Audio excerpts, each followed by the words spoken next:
Sir extra ചോദ്യങ്ങൾ ചെയ്യണോ? മനസ്സിലാക്കേണ്ട കാര്യം എക്സ്ട്രാ ചോദ്യങ്ങൾ എന്തായാലും ചെയ്യണം. അതായത് നിങ്ങൾ ഉദ്ദേശിക്കുന്നത് സാർ ലൈവ് ക്ലാസ്സിൽ വന്നിട്ട് സാർ എന്തായാലും ചെയ്യിപ്പിക്കണ്ടാവല്ലോ ഓരോ ചോദ്യങ്ങൾ, അത് മാത്രം ചെയ്തു പോയാൽ മതി, വേറെ എന്തെങ്കിലും ചെയ്യണമെന്നല്ലായിരിക്കും, അതല്ല ഉദ്ദേശിക്കുന്നത്.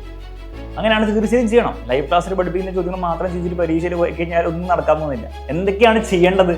ഫസ്റ്റ് തന്നെ ഓരോ ചാപ്റ്റർ ചെയ്യുമ്പോൾ നമ്മുടെ എക്സാമിനർ ബാച്ചിൽ നിന്ന് ജോയിൻ ചെയ്യുന്നവർക്ക് വർക്ക്ഷീറ്റ് കിട്ടും. ആ വർക്ക്ഷീറ്റിലെ ചോദ്യങ്ങൾ ഫുള്ളായിട്ട് ചെയ്യാം, മിനിമം ചെയ്തിരിക്കണം. രണ്ടാമത് നിങ്ങൾക്ക് ചെയ്യാൻ പറ്റുന്നത് പ്രീവിയസ് ഇയർ ക്വസ്റ്റൻസ് ആണ്. ബാച്ചിൽ ജോയിൻ ചെയ്യുന്നവർക്ക് അതിൻ്റെ വീഡിയോ സൊല്യൂഷൻ അടക്കം ഉണ്ടാവും. അപ്പോൾ അത് നിങ്ങൾക്ക് കംപ്ലീറ്റ് ചെയ്യാം. പ്രീവിയസ് ഇയർ ഒക്കെ മിനിമം ചെയ്യേണ്ട കാര്യങ്ങളാണ് കേട്ടോ. അത് ആദ്യം തന്നെ ചെയ്യണമെന്നില്ല, ഓരോ ചാപ്റ്റർ പഠിച്ച് അപ്പോൾ തന്നെ ചെയ്യണമെന്നില്ല. അത് നിങ്ങളുടെ സമയം പോലെ ഇരിക്കും. നിങ്ങൾക്ക് അപ്പോൾ സമയത്ത് നിങ്ങൾ അപ്പോൾ തന്നെ ചെയ്യാം. അതല്ലെങ്കിൽ നിങ്ങൾ എന്ത് ചെയ്യുക, ഓണപരീക്ഷയുടെ സമയമാകുമ്പോൾ ഓണപരീക്ഷയുടെ ചെയ്യുക, ക്രിസ്മസ് ചെയ്യുക, ആ രീതിയിൽ പോകാം. പക്ഷേ ചെയ്തിരിക്കണം. ഇപ്പോൾ ഈ വൈക്കും മൂന്നാം കാര്യം എക്സാമിനറുടെ ബുക്ക് വാങ്ങിച്ചവരാണ് നിങ്ങൾക്ക് എക്സ്ട്രാ ക്വസ്റ്റൻസ് അവിടെ ഉണ്ട്. അപ്പോൾ അവിടെ പി വൈക്കിലെ ക്വസ്റ്റൻസ് ഉണ്ട്, അത് കൂടാതെ ഈ വർക്ക്ഷീറ്റിലും പി വൈക്കിലും ഇല്ലാത്ത ക്വസ്റ്റൻസ് ഉണ്ട്. അപ്പോൾ അതും കൂടി നിങ്ങൾക്ക് പ്രാക്ടീസ് ചെയ്യാം. ധാരാളം മതി.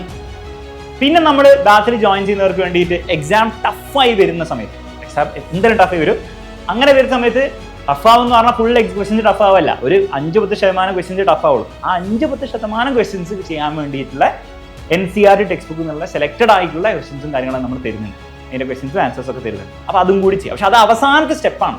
ഈ പറഞ്ഞ കാര്യങ്ങളൊക്കെ ചെയ്ത് കഴിഞ്ഞിട്ടാണ് ഞാൻ ഈ പറഞ്ഞ കാര്യം നിങ്ങൾ ചെയ്യാം. അതും അവസാനത്തെ 5% എക്സ്ട്രാ കിട്ടാൻ വേണ്ടി, അതായത് 95 ഉറപ്പിച്ച് വെച്ചിട്ട് 95 100ലേക്ക് എത്താൻ വേണ്ടിയിട്ടാണ് ഈ പരിപാടി ചെയ്യുന്നത്. ഇത്രയേ ഉള്ളൂ. ഇതിൽ കൂടുതൽ നിങ്ങളൊന്നും ചെയ്യേണ്ട ആവശ്യമില്ല. കാരണം ഇത്രയും തന്നെ ചെയ്യാൻ നിങ്ങൾക്ക് സമയം ഉണ്ടാവില്ല.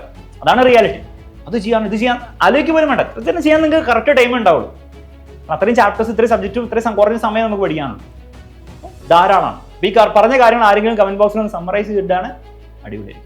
അടുത്ത ഷോർട്സിൽ നമുക്ക് കാണാം. +2 ഇരേ ബാച്ച് May 5 സ്റ്റാർട്ട് ചെയ്യുന്നതായിരിക്കും. മുന്നോട്ട് പോകാൻ ബുദ്ധിമുട്ടില്ലെങ്കിൽ എത്രയും പെട്ടെന്ന് അഡ്മിഷൻ എടുക്കുക.